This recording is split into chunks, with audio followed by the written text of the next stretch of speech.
ரெண்டாவதுல அற்புதமான விஷயம் இந்த ஆலயத்துல லிங்கம் இருக்கா? லிங்கம் பின்னாடி சிவனுடைய உருவம் கிடையாது, அரு உருவமாக லிங்க வடிவமாக இங்கு காட்சி வடிவத்துலதான் இருக்கு.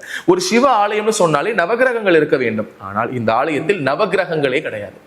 நவகிரகம் இல்லாத சிவ ஆலயம் என்பது நம்ம இன்னைக்கு ராஜராஜ சோழன் கட்டிய தஞ்சை பிரகதீஸ்வரத்தை எடுத்துக்கிட்டோம்னா அங்க நவகிரகம் கிடையாது. ஏன்னா அவரு ராஜ ஆகமம் என்று ஒரு புது ஆகமத்தை உருவாக்கி கட்டினாரு.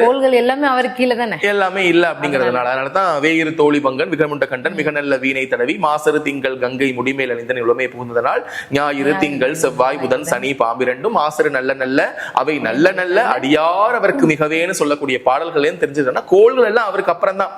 அதனால இந்த கோயில பொதுவா சிவன் கோயிலுக்கு போயிட்டு நம்ம சுத்தி வர இடத்துல ராகு ஸ்தலத்தை பார்த்து நம்ம ராகு கேதுன்னு சொல்ல நவகிரகத்தை பார்த்து சாமி கும்பிடுறது வழக்கம். ஆனா இங்க முருகனை பார்த்தாலே முருகனுடைய தலையிலிருந்து உச்சங்கால் வரை நவகிரகத்தினுடைய அத்துணை பரிகாரங்களும் முருகனுடைய உடம்பில் இருக்கக்கூடிய ஒரு அற்புதத்தை நாம் பார்க்கலாம். நீங்க சொல்றதுக்கு ஏற்ற மாதிரி அந்த சக்கராசனத்துடைய ஒவ்வொரு ராசிக்குமான சக்கரங்களும் முருகனுடைய தலையிலிருந்து பாதம் வரை ஒவ்வொரு சக்கரமும் முருகனுடைய சிலையில் செதுக்கியது போன்ற ஒரு உணர்வு. அதனால் இந்த ஆலயத்தில் நவகிரகமே கிடையாது.